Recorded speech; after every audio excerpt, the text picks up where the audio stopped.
Yes.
Mungu wetu twakuinua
Kristo, tunaliinua na hata kuliheshimu jina lako asubuhi ya leo.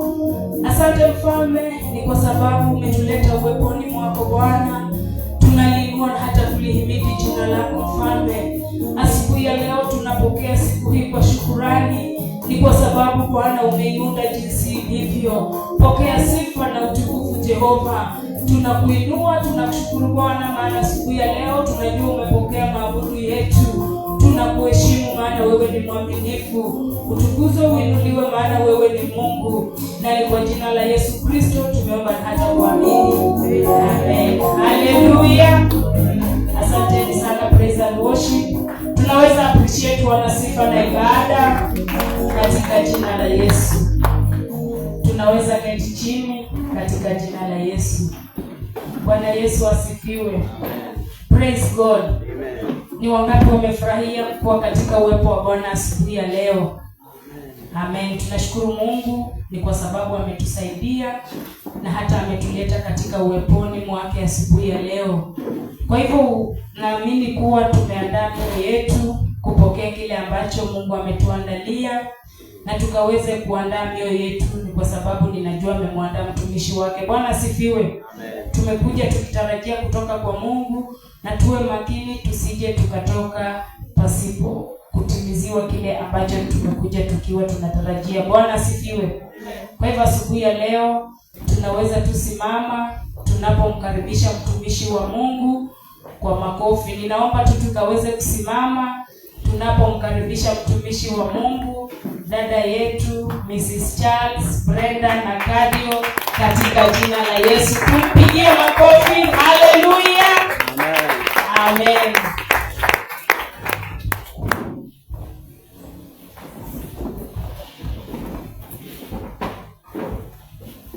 Thank you Jesus. Wacha tuombe kwa ajili ya neno. Baba mtakatifu, Ebeneza, Mungu mwenye nguvu, Mungu mwenye mamlaka, asante asubuhi ya leo. Mtakatifu, tunataka kusikia kwako Mfalme. Naomba Mungu wangu tufungue mioyo Jehova. Wacha neno lako linapokuja Mfalme nipate mahali pa kukaa Jehova.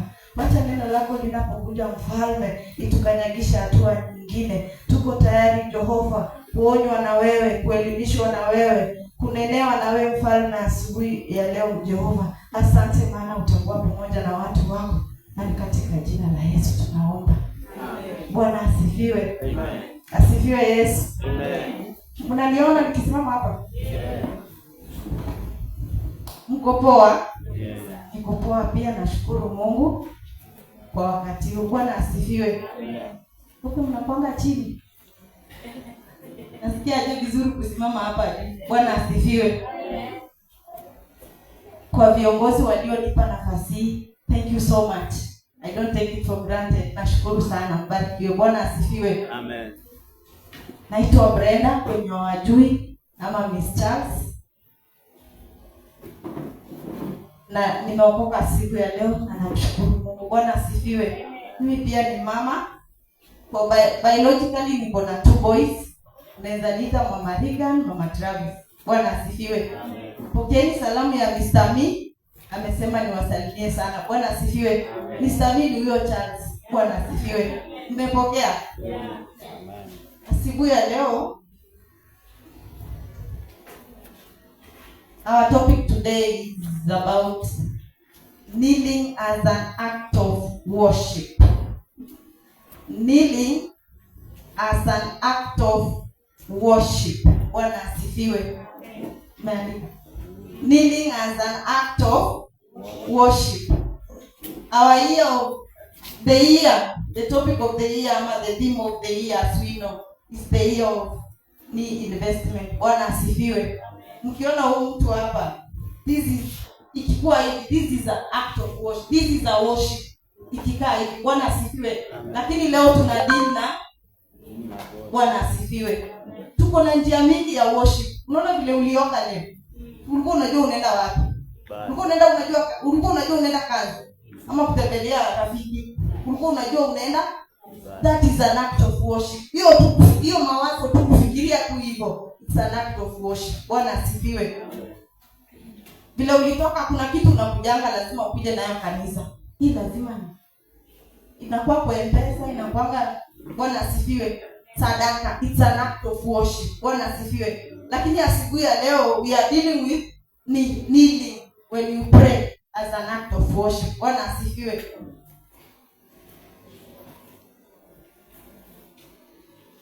Kneeling is also a way of prayer. Bwana asifiwe.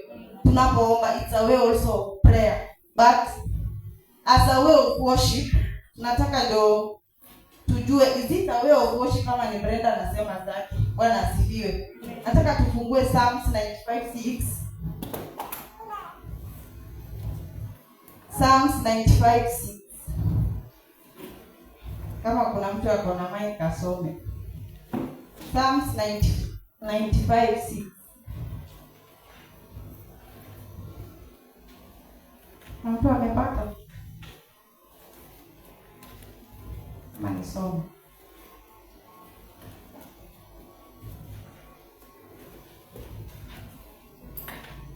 Awacha nisome.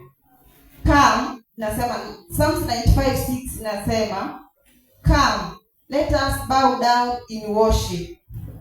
Let us kneel before the Lord our Maker. Bwana asifiwe. Tumesema it's a way of worship. Ni njia moja ya kuabudu Mungu. Bwana asifiwe. Unaponili, unapopiga magoti yako ukiomba, hiyo inaonyesha I'm worshiping my God. I'm worshiping my Maker. Bwana asifiwe. Namtambua ni nani nampigia magoti. Bwana asifiwe. It's an act of worship. Come, let us bow down in worship. Bwana asifiwe. Let us kneel before the Lord our Lord. Bwana asifiwe. Kujeni tuombe. Bwana asifiwe. Na unapoomba tafadhali tupige magoti. Bwana asifiwe. Tupige magoti, tuabudu nani? Tuabudu nani? Our Maker aliyetuumba. Bwana asifiwe. Tuabudu baba yetu. Bwana asifiwe. Ya pili, tumeandika hiyo ya kwanza. It's a way of worship itself. Just kneeling down and worshiping God. It's a way of worship. Bwana asifiwe. It's a prayer posture. Tumesema it's a prayer posture. We have different kinds of prayer posture. Nani ataniambia moja? Usiseme kneeling. Nimeshasema kneeling. Postures of prayer. Wanafunzi jamani.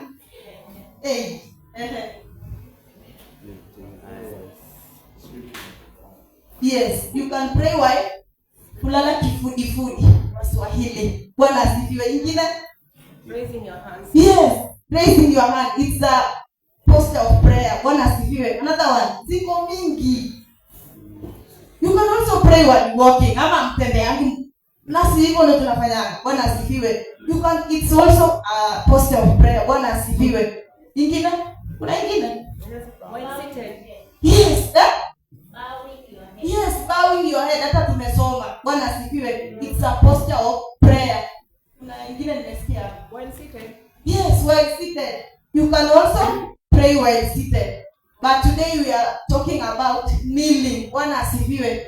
Let's see how kneeling is special. Bwana asifiwe. Ukikaa hapo ukiomba, unasikia kama umechoka? Hebu piga magoti kidogo. Bwana asifiwe. So, praying while kneeling, it's a posture of prayer, but it's a posture that is not comfortable. Bwana asifiwe. Sio kitu rahisi. Bwana asifiwe. It's not a comfortable posture of prayer, but it's a form of prayer. So tunasema it's not a comfortable posture. So what are we supposed to do? Nani ataniambia theme ya Mother Church? The theme of the year of Mother Church. Please, mniambie. Going to an extra. So when you are praying while kneeling, you are going to an extra mile. Bwana asifiwe. Because it is not a comfortable posture. Unaweza ukikaa unaomba, Mungu atasikia maombi yetu. But kneeling, it's going to an extra mile. Bwana asifiwe. Going to another level. Bwana asifiwe. Wacha tusome First Kings 18. The story of Elijah. Bwana asifiwe. First Kings 18:41-44. 18:41-44. Bwana asifiwe. Acha nisome. And Elijah said to Ahab, go, eat and drink, for there is the sound of heavy rain. So Ahab went off to eat and drink, but Elijah climbed to the top of Carmel, bent down to the ground, and put his face between his knees. Go and look toward the sea, he told his servant. And he went up and looked. There is nothing there, he said. 7 times Elijah said, go back. The 7th time, the servant reported, a cloud as small as man's hand is rising from the sea. So Elijah said, go and tell Ahab, hitch up your chariot and go down before the rain stops you. Bwana asifiwe. Tumesema it's not a comfortable posture. Bwana asifiwe. Just imagine Elijah ameenda kwa mlima. Tunajua kwanza wanasema at the top. Bwana asifiwe. At the top huko hakunanga hata mchanga. Ni mawe zile sharp. Sivyo? Just imagine huko na anaenda kupiga magoti. Na tumeambiwa hapo 7 times. Let's say hiyo nini ya kwanza ilikuwa 1 hour. How many hours are those? 7 hours kneeling. Bwana asifiwe. Is it comfortable? No. 7 hours kneeling. Hapa tunaweza kneel hapa at least kuna time. Ama sasa zingine unaweka leso. Bwana asifiwe. Ni top of the mountain. Penye hakuna mchanga, ni mawe tu. Kneeling. Tuseme tu 7 hours. Bwana asifiwe. It's not a comfortable posture. Bwana asifiwe. Lakini Elijah knew what it meant. Bwana asifiwe. He knew the secret in kneeling. Bwana asifiwe. He knew what will come out when he will kneel down to the Lord. Bwana asifiwe. Na si tuliona mvua zilinyesha ama maombi yake yalijibiwa.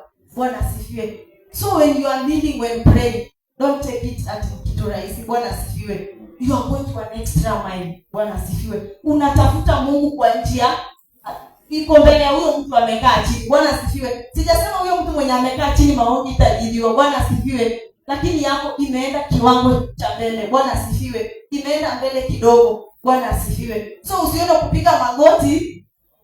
Sasa iko na mambo mengi. Bwana asifiwe. Hata utasema sasa hii nguo yangu ndio nimetumia Ariel na Star Soft. Bwana asifiwe. Ichafuke. Bwana asifiwe. Stop seeing that. Wacha kuangalia hizo vitu. Bwana asifiwe. Acha tuendelee kidogo. It's going to an extra mile. Bwana asifiwe. It's a sacrifice. You sacrifice yourself. Bwana asifiwe. Una sacrifice. Kwanza leo mama wamevaa. Nipige magoti. It's a sacrifice. You sacrifice yourself. You sacrifice kusikia hiyo mtu, hiyo magoti. Bwana asifiwe. And also it's a choice. Bwana asifiwe. Siwezi kuja kwambia tupige magoti. Lazima ukuzwe. Lazima unenewe, na si unenewe na Miss Pastor, ama unenewe na Brenda na roho. Bwana asifiwe. It's a choice. Usikie hapo penye hiyo wimbo imeimbwa, hiyo imenigusa, nasikia tunaenda kwa magoti. Bwana asifiwe. We are investing. Bwana asifiwe. Investment si rahisi. Ukitaka kuanzisha biashara lazima ukuwe na capital, lazima utafute mali. So you are investing. How can you invest kama uko comfortable? Si lazima uchue kidogo. Bwana asifiwe. Lazima uende tu extra mile. Bwana asifiwe. What does kneeling shows when pray? Unapoomba inaonyesha nini? What does it entail? Bwana asifiwe. What does it signify? Unapopiga magoti ukiomba. Bwana asifiwe. Ya kwanza, it shows surrender. It shows surrender. You surrender unto the Lord. Unamwambia, "Wa Mungu wangu, hii nimekuja nayo, hii ni yako." You are surrendering to him. Unamwachia yeye a take over. Bwana asifiwe. Naweza soma Luke 22. Luke 22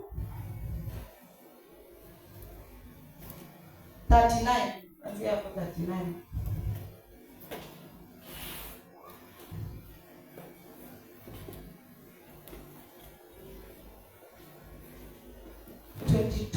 tuanzie hapo 39. Inasema, tutasoma hadi 41.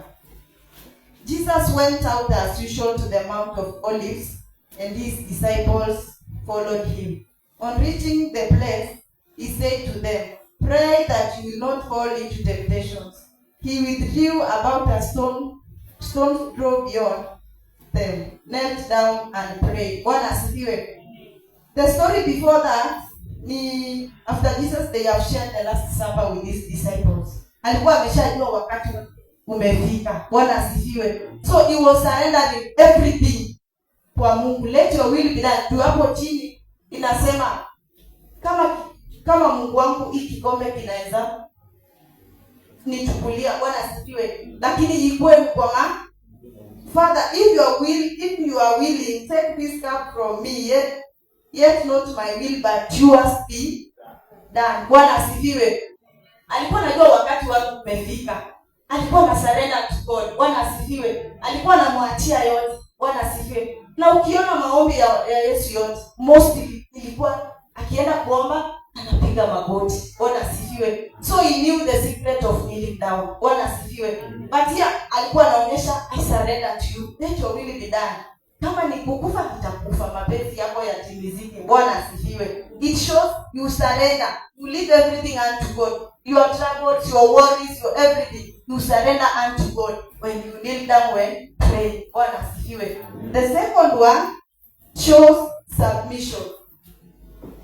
Humbling oneself and following divine guidance. Bwana asifiwe. Kujishusha chini. Unapopiga magoti unapoomba, unaonyesha najishusha chini. I humble myself. Bwana asifiwe. I follow your divine guidance, oh Lord. Bwana asifiwe. Guide me, talk to me. Nena nafanya chochote unachotaka kwangu. Bwana asifiwe. I'm worshiping you while kneeling, so na kuachia yote. Bwana asifiwe. Mimi najishusha chini, wewe uinuliwe juu. Bwana asifiwe. Vitu zangu zote naweka chini, let your will be done. Wacha nifuate yaliyo yako. Bwana asifiwe. And the third one is honor. Bwana asifiwe. When you kneel down while praying, you show honor. You honor the presence of the Lord in the house. Bwana asifiwe. You honor his presence. You honor his spirit. Bwana asifiwe. Ukiona mtu akipiga magoti, usiseme huyu labda anataka kuonyesha vile kuna uongo. Bwana asifiwe. Bwana asifiwe. It might be surrender. It's either labda anaserenda mambo yake kwa Mungu. Bwana asifiwe. It might be submission ama honor. Bwana asifiwe. You honor his name. Bwana asifiwe. Unamtambua ni nani? Bwana asifiwe. So you honor the name of the Lord. Bwana asifiwe. You honor his presence. Unaona madhabahu haya. Bwana asifiwe. Yaani unaheshimu. The fourth one, it shows humility. You humble yourself. It shows humility. You humble yourself. You lower your ego. Bwana asifiwe. Unaloa hiyo cheo yako. Unajishusha chini. Bwana asifiwe. You lower your ego. Unatoa your arrogance. Bwana asifiwe. You lower your ego na unamaanisha Mungu azidi. I lower my ego, let your will be done. Wacha wewe ujulikane. Bwana asifiwe. Mimi nashusha yangu chini, yako yaende tu. Bwana asifiwe. Kila kitu changu iko chini, yako iwe tu. Bwana asifiwe. Ya nne, it shows obedience. Bwana asifiwe. Obedience, hiyo vile tumesoma kwa Psalms 95:6. Come, let's worship God. Let's bow down. Let's kneel while praying. You honor that word.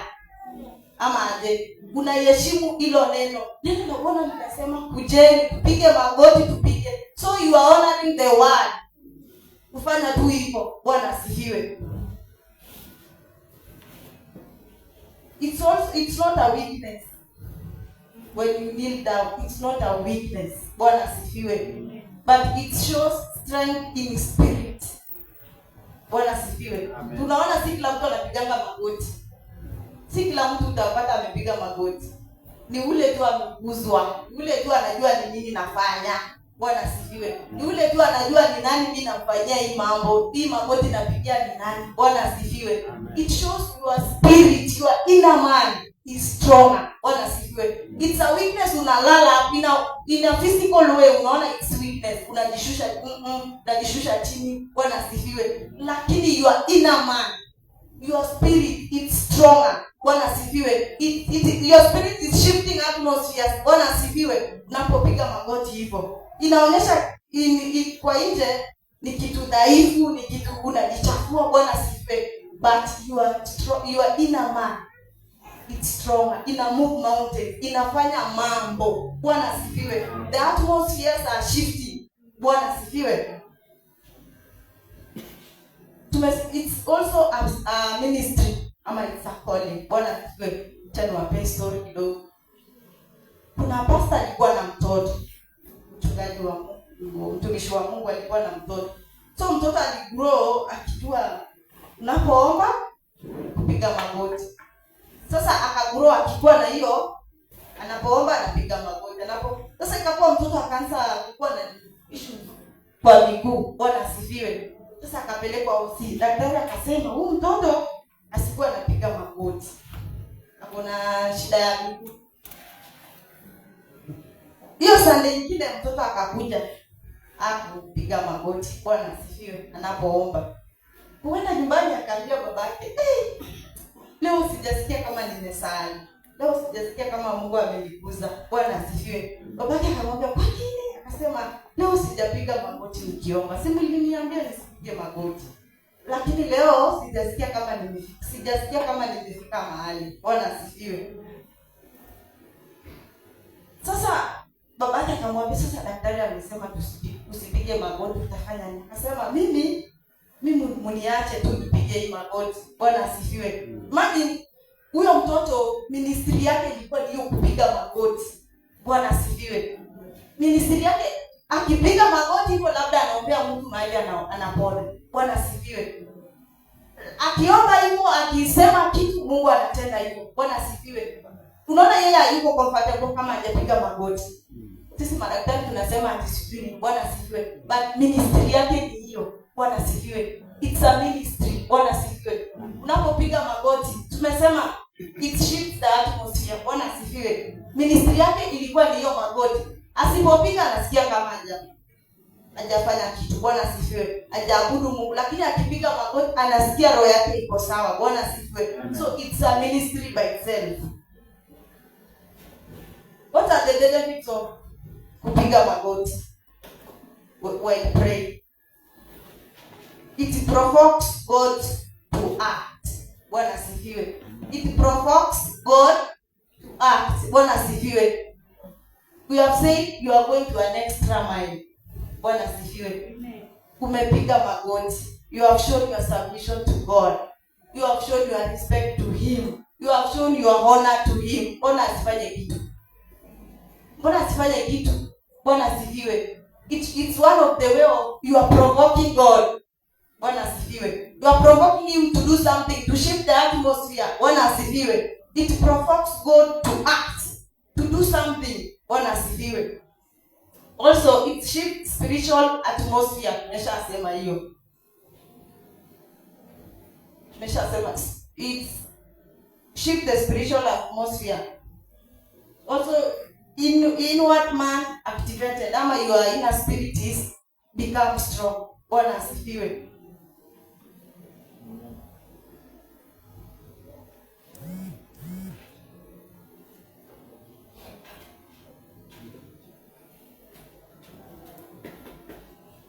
Sasa tusome Luke 9.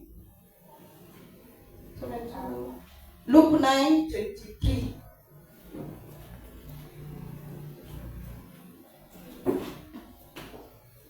Luke 9:23.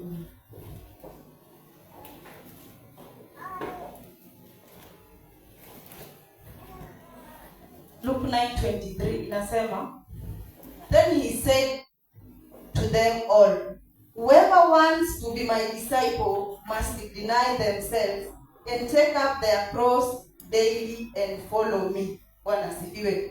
24. For whoever wants to save their life will lose it, but whoever loses their life for me will save it. What good is it for someone to gain the whole world and yet lose or forsake their very self? Whoever is ashamed of me and my words, the Son of Man will be ashamed of them when he comes in his glory and in the glory of the Father and of the holy angels. Bwana asifiwe. Amen. Whoever must be my disciple must deny themselves. Bwana asifiwe. You have to deny yourself. Bwana asifiwe. You have to go the extra mile by denying yourself. Kusema, nitachoka. Bwana asifiwe. Kuna mtu ananiona. Deny yourself. Bwana asifiwe. Why pray, deny yourself. Wewe jishushe, wewe potea. Bwana asifiwe. Ndio Mungu aonekane. Bwana asifiwe. Whoever want to save their life, stop saving your life. Bwana asifiwe. Wacha kujisave, yaani kujiokoa. Wacha kusema, ngwe, nini, watu wananiona, hata sijui kama ni safi. Stop it. Go to an extra mile while praying God, and you will see what God will do for you. Bwana asifiwe. So I want to encourage you. There is power in surrender. Bwana asifiwe. There is power in kneeling when you surrender to the Lord. Bwana asifiwe. You are going up to an extra mile. There is power there. And the last one, when you kneel before the Lord, no man can stand against you. Bwana asifiwe. When you kneel before the Lord, your troubles, your worries, hiyo yenye inakusumbua, hakuna kitakacho inuka juu yako. Bwana asifiwe. When you kneel before the Lord, you will see wonders. You will see things. Bwana asifiwe. Maana wewe umejinyima, umejichafua. You have shown submission to him. You have shown surrender to him. Bwana asifiwe. So asiku ya leo, it's a choice. Sijasupposed mtu upige magoti. Bwana asifiwe. Ni Mungu tu amenena, amesema ambia watu wangu, and it's a choice. It's a ministry. Bwana asifiwe. Ni chaguo lako. If you are comfortable with the sin, it's okay. If you are comfortable kneeling, it's okay. But remember, we are investing. Bwana asifiwe. Karibu pastor.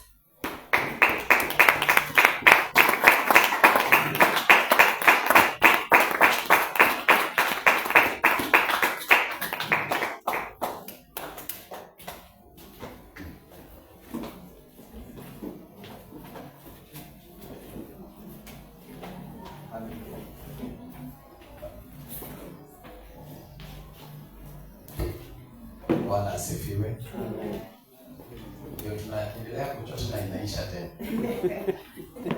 Au bingwa la stadi na hii stadi ulifanya maneno. But that's very powerful. Amen. Na I think God is speaking to us. Na unajua kitu ninapenda Mungu ni kwamba Mungu anaendelea kutupandisha. God is changing our worship. Bwana asifiwe. God is changing our worship. Now what God is doing is removing us from the normal things.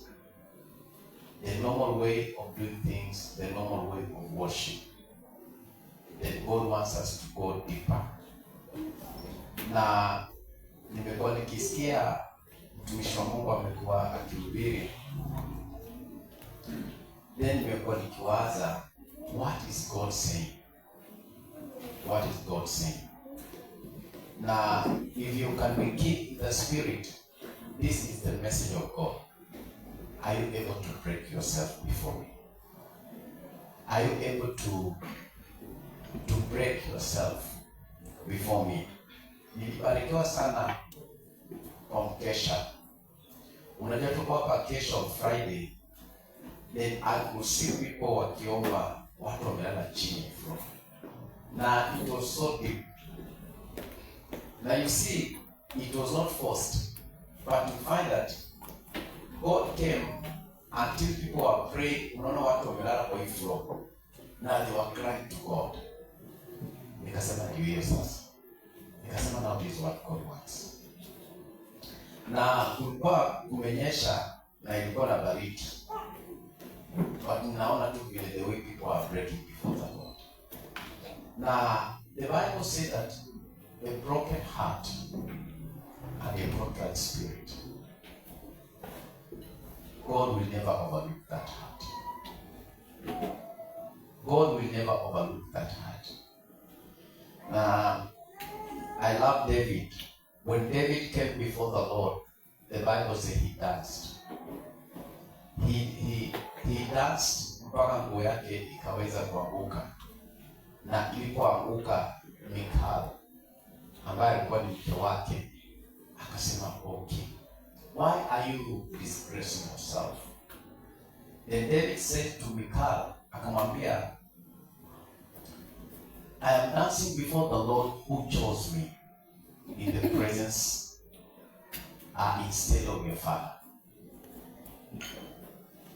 Na Mungu anaita maabudu ya ndani ya kuvunjika. And I come to realize, as the minister of God has been ministering to us, our God is a king. Bwana asifiwe. Our God is a king.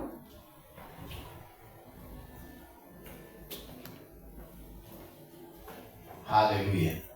Bwana asifiwe. You see, anytime Ruto comes up hivi,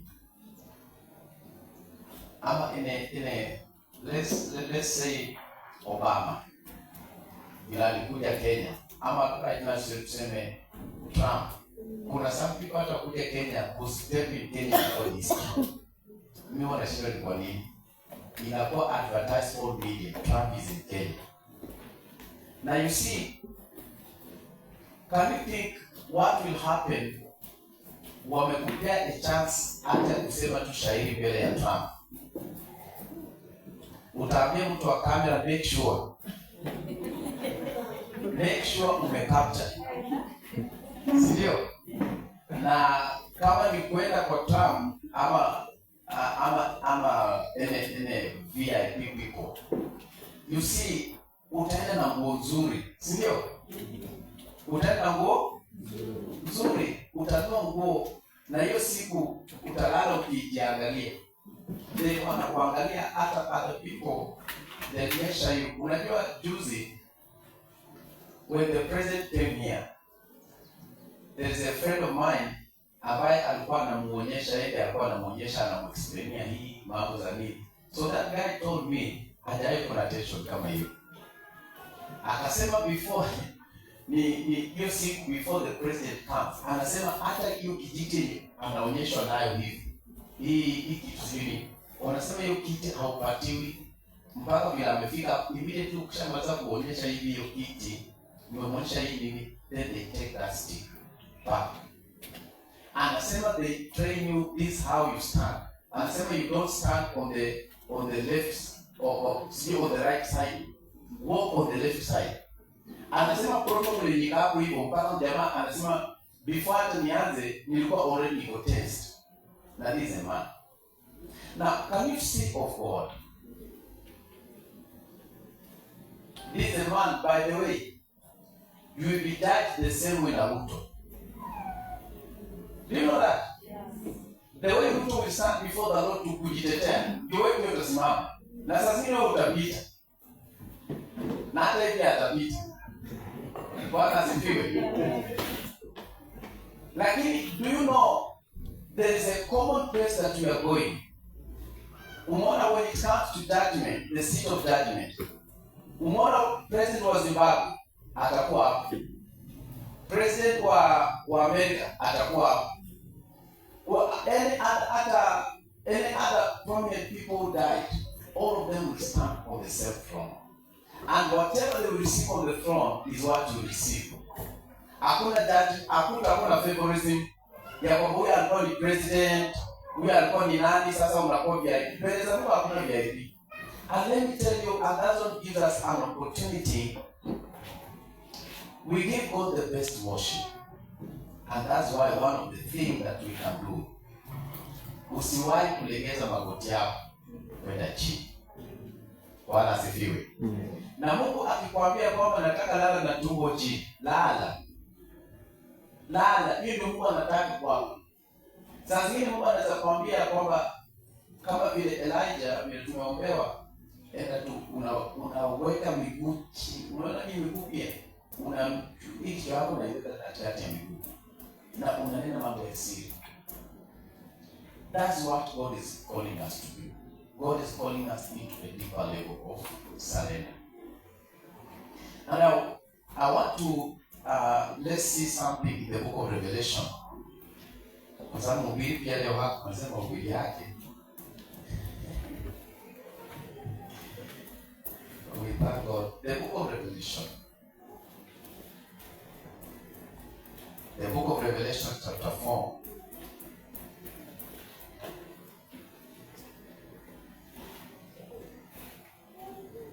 Revelation chapter 4. Look at verse 8. Revelation chapter 4 verse 8. Biblia inasema nini? The Bible says, the 4 living creatures, each having 6 wings, were full of eyes around and within.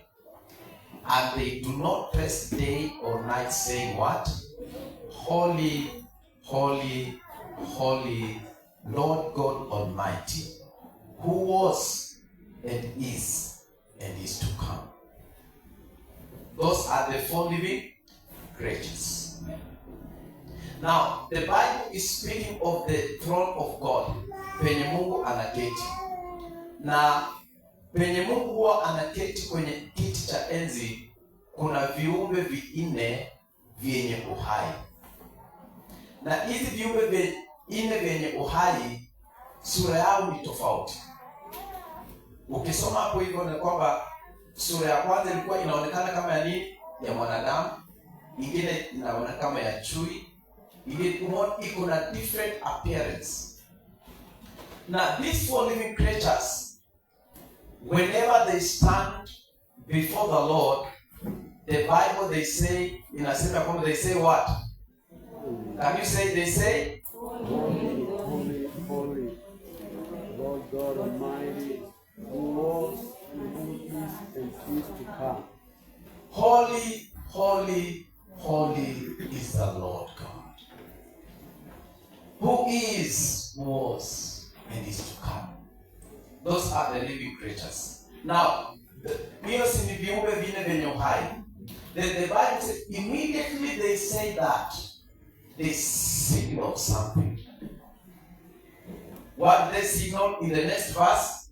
Now, in verse 9. Whenever the living creatures give glory and honor and thanks to him who sits on the throne, who lives forever and ever. Verse 10. The 24 elders fall down. The Bible says the 24 elders fall down before him who sits on the throne and worship him, who lives forever and ever, and cast their crowns, casting crown before the Lord. And they say what? You are worthy, O Lord, to receive glory and honor and power. For you created all things, and by you, your will, they exist, and they were created. So, kuna hapa 2 things. The 4 living creatures, they say, holy, holy, holy are you, Lord God Almighty. And you see, he said that you are there, you are here, you shall be. Then whenever they do that, now another cohort now comes in, the elders. One, when the elders come before the Lord, the Bible says they take away their crown. And that's why the sign of taking out of crown is a sign kuonyesha kwamba God you are one. Kwa mfano, wewe kama unaenda kusalimia mtu mkubwa mwenye anakushinda, Hata wewe unaona ukisalimia mzee lazima unashika iko kama umevaa kofia, si ndio? Unatoa hii kofia ndio unamsalimia. Hata ukienda kwa elder people, whenever you greet them in their hands, a good sign of heshima, unamtolea kofia. Ama one of the things that happens whenever you remove a crown to someone is a form of respect. Now, the 24 elders, when they are coming and worshiping God, the Bible says, when they see God on the throne, they move the crowns. Then after doing that, then they fall down. Then what do they see? You are worthy. Look here. Look at how the living creatures and the 24 elders worship. It's worship. Bow down to your knees. Forget what you're going through. Worship the Messiah. Hallelujah. Wakati mwona, let me tell you, I want to encourage someone. One, God knows what you need. Even right now, He knows what you need. He knows what you need tomorrow. He knows what you need next year.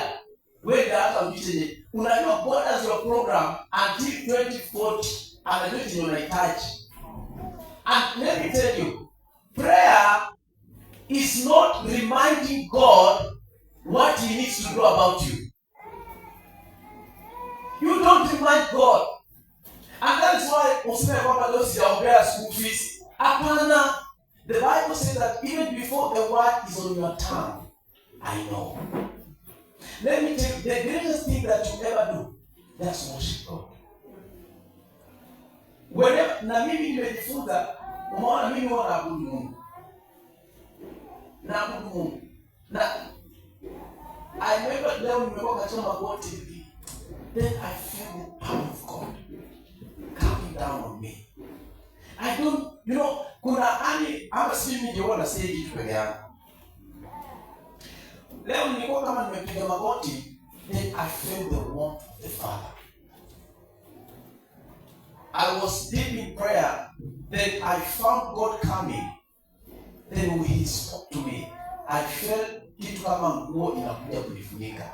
Then He spoke to me, I'm a father. I'm your father. I felt that this is what I need. And that's why when you come down on your knees, forget about what. Just look at Him. Focus your eyes on God. Young men, don't be troubled about your tomorrow. You are serving a powerful God. And look at this man. He's down on the knees, crying to God. The elders, the creatures, they bow to worship, not to lament. And a Christian, learn to worship God. Don't go before the Lord with a list of needs. Ama uende mbele za Mungu na unaanza kulalamika. God, do you know unalia nini? When there is power in worship, there is power in worship.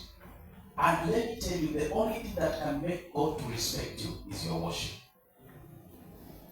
And the point that you can connect with God is in worship. And the place whereby God can reveal Himself is in worship. Look here, you are worthy, oh God. And that's when I'm told that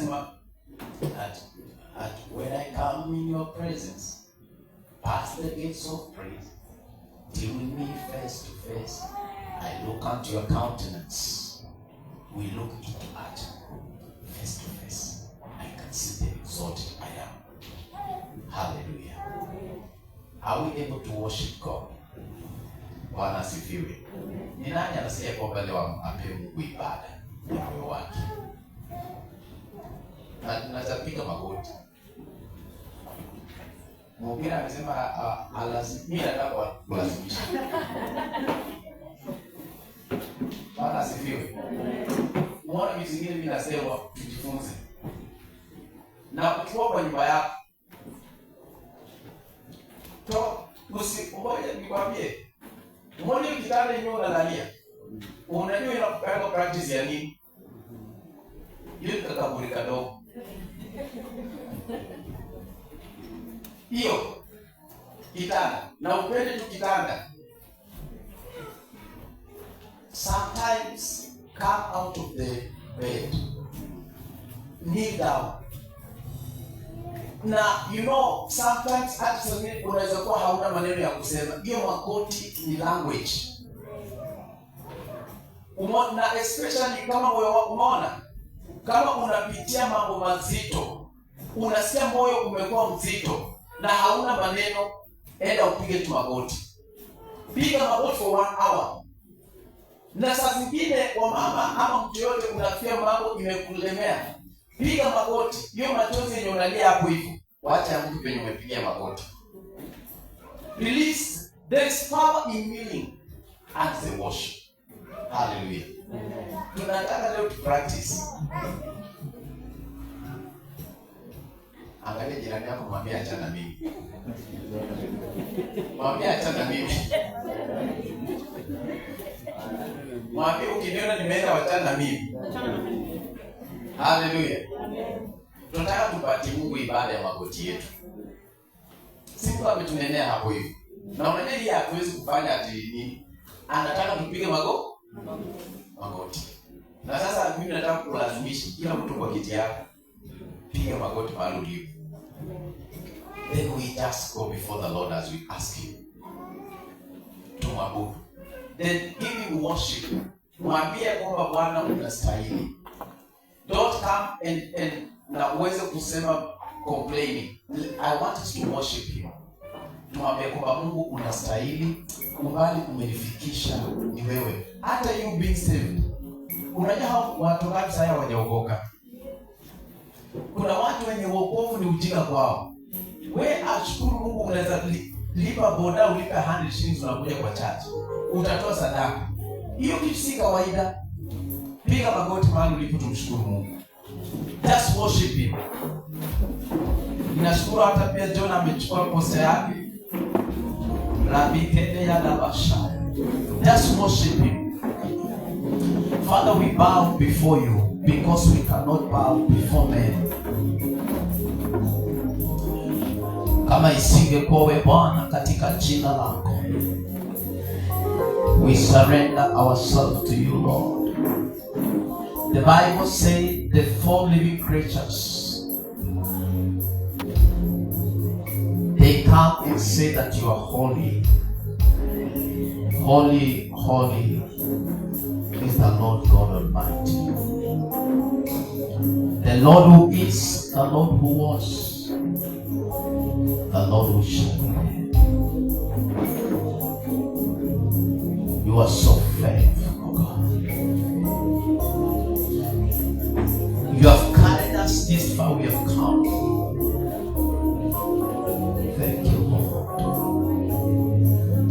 This is the worship that we give up to you, Lord. We lay down our crowns. We lay down our crowns, oh God, to worship, to give glory to your name, oh Lord. You are worthy, Lord. You are worthy, Jesus.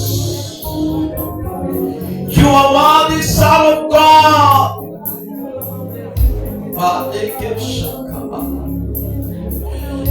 We give you our worship today, O Son of the living God. We give you our glory, God. You deserve to be worshipped. Unastahili Bwana. Wewe peke yako ni Bwana. Wewe peke yako ni mtakatifu. Wewe ambaye unaketi kwenye kiti cha enzi. Bwana, tunapiga magoti yetu kama kanisa. Tunakutambua wewe ni wa kweli. Unastahili sifa. Wewe ni wa thamani. Wewe ni Mungu wa dhamana, wewe umetusaidia Bwana. Rabihenda labosha kalaba. Release your heart to him. Achilia moyo wako mbele za Bwana. We surrender God, we give to you. We release ourselves to you. Shekitalabara.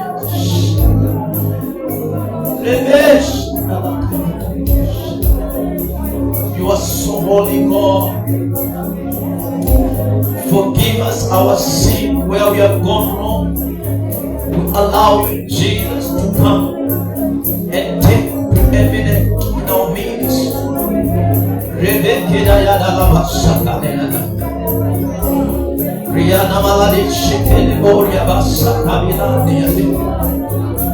Who do we have in heaven but you, Lord? You who doesn't show favoritism. We worship you in the throne that you are God. Lord, we thank you. We love you, Jesus. We honor you, King of glory. We say,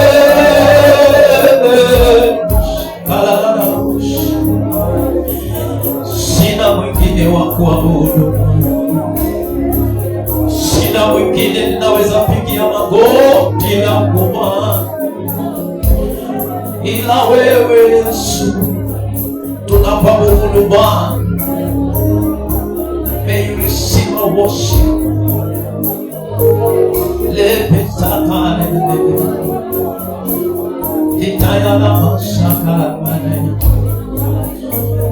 Sele malai maneno sheka. We bow before you.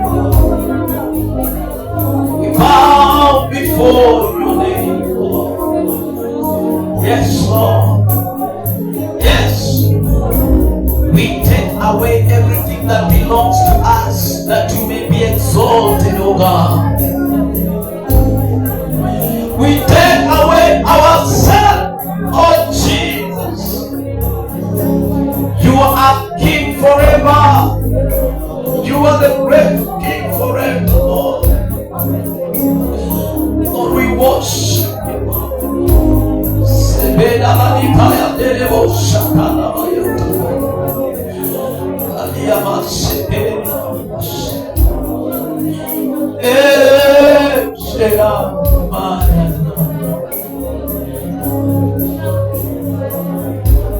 Yourself to the one.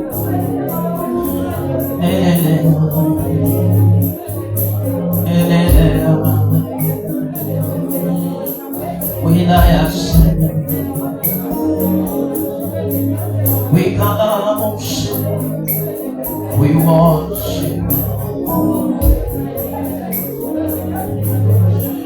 We worship. Father, we worship you.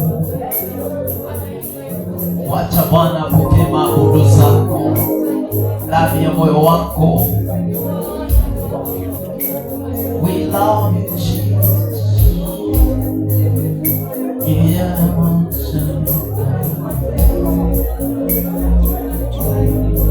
We have no one, God. May the Lord receive your worship on your knees. Can you just worship Him? Worship Him. You are holy. Shake it out.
Wacha moyo wako upone. Wacha Mungu akaguze moyo wako. Wacha Mungu akuondolee machozi. Yeye ni Mungu wa rehema, amejawa na rehema. Anaweza kutuondolea vidonda vya moyo, majeruhi ya maisha. Bwana anaweza kuponya. The Bible says that God is the one who heals the broken hearted. Every broken heart in our midst, I declare healing right now.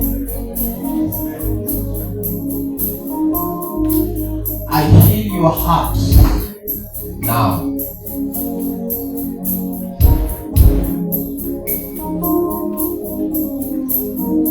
May the Lord heal the hearts that are wounded. I want us to be silent in the presence of the Lord. I just want us to be silent. I feel God is moving and God wants to heal our heart.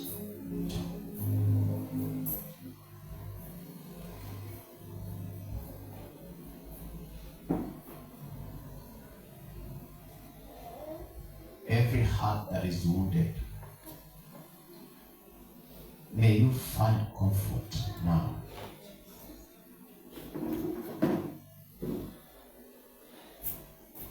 We have come to worship God.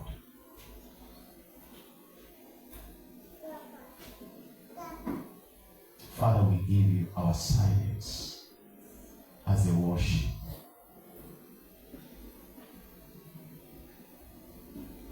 I break every burden in your heart right now.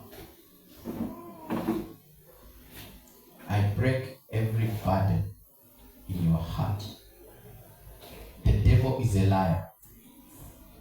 The devil is a liar. He comes to steal, to kill, and destroy. But the Lord has come that you may have life, have it in abundance. Ninakuondolea mizigo kwa mabega yako. Rabashekataya. I take the burdens out of your shoulder. The Bible says we take the yoke of Jesus, which is easy. This life has got many things it can burden you. But can you walk in the revelational power? You take the cross. The Bible says that if anyone wants to follow me, let him deny himself. Take up the cross and follow me. I give you the cross of Christ in the name of Jesus. I speak against every heaviness. I speak against every powers. Wale ambao wananyanyaswa na shetani. I command that spirit right now. Devil, you are a liar. And arise against you by the power of the Holy Spirit. I come to you. Leave your people. Leave these are the servants of God. These are the children of the Most High God. I declare they are set free from every bondage. Father, I give you praise, for you are good. Thank you, Lord. Thank you. Jesus' name we pray.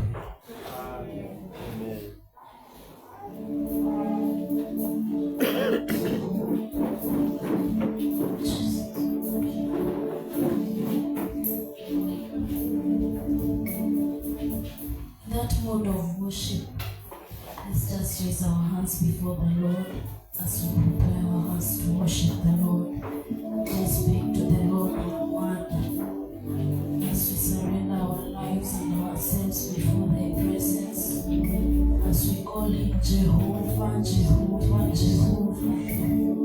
You are Jehovah Elohim, you are Jehovah El Shaddai. We honor you, Jesus, this morning. We bless your name, Lord, for you are worthy. You are the King of kings, you are the Lord of lords. We praise your name, for you are worthy, Jesus. King of glory, we call upon you to take the stage. Take your preeminence, my Father, for you are worthy. Take the stage, my Father, for you are worthy.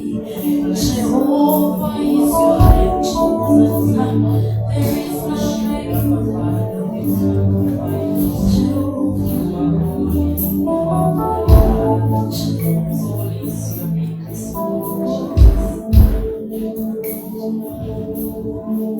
Jehovah.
Tunaweza tuinua mikono yetu mbele za Bwana kama ishara ya kujiachilia uweponi mwake.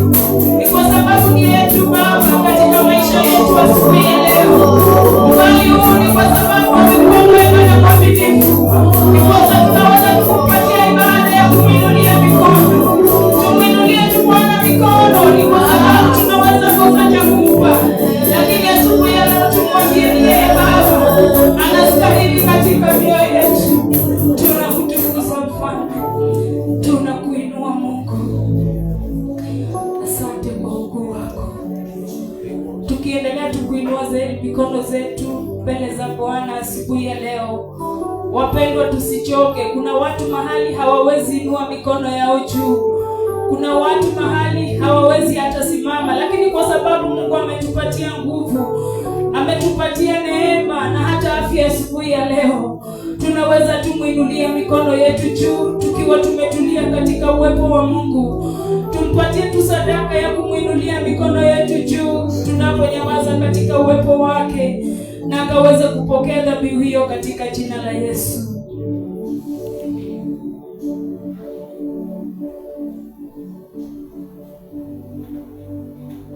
Na ni kwa jina la Baba, la Mwana na la Roho Mtakatifu tumeamini. Amen. Na tuseme wote amen.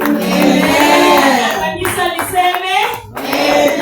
Amen. Kama umebarikiwa asubuhi ya leo, tukaweze tukuinua mikono zetu juu, ni kwa sababu Mungu amekuwa mwema. Mungu amekuwa mwaminifu katika maisha yetu. Bwana asifiwe. Haleluya. Amen. Kwa hivyo tumchezee tu Bwana polepole tunapompatia sifa ya kumchezea. Ni kwa sababu hatuna cha kumlipa Mungu asubuhi ya leo. Bwana asifiwe. Kuna yeyote hapa na madola hapa anaweza leta hapa tupatie Mungu? Kuna yeyote? Lakini kwa sababu ametupatia nguvu, uweza na hata mamlaka, ametupatia afya, tunaweza tutoa maisha yetu kama dhabihu iliyo hai. Haleluya. Kwa hivyo tupige tu makofi yetu polepole, tukaendelee kumsifu Bwana, ni kwa sababu anastahili. Haleluya. Amen. Haya, msalimie jirani yako, mwambie karibu katika ibada ya leo. Mwambie nimefurahi kukuona. Nimefurahi kukuona katika jina la Yesu. Haleluya. Amen. Tupige tu makofi yetu.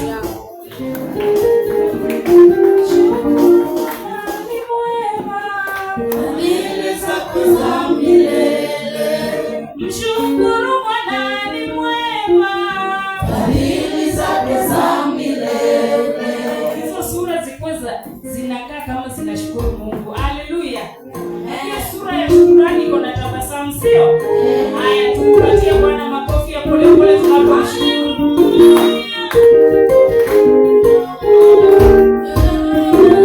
Haya, tuende namna hii.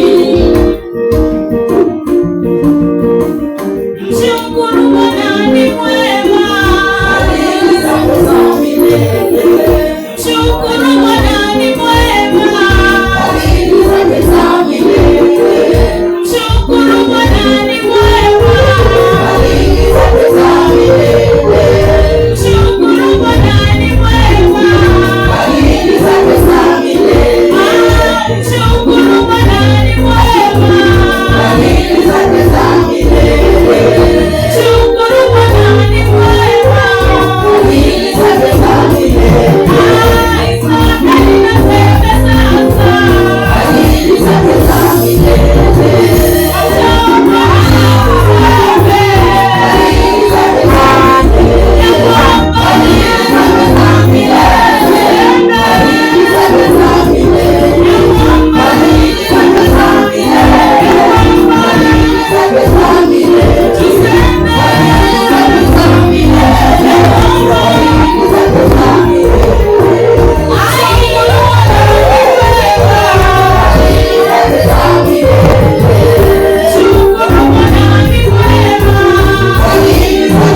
Wow.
ya wele. Yaani mimi ni mali ya mfalme. Haleluya. Mwambie mali ya wele. Haleluya. Mimi ni mali ya nani? Ya mfalme. Mimi ni mali ya nani? Ya Mungu. Haleluya. Haleluya. Wangapi? Nataka sasa tuanzie kule Ukambani. Haleluya. Tuanzie wapi? Kule chini. Ni chini ama juu? Ni juu. Nataka tuanzie wapi? Juu. Tumsifu Mungu kwa staili ile ya juu. Haleluya. Bwana asifiwe. Amen. Ningepatia ngai wakwa, ningepatia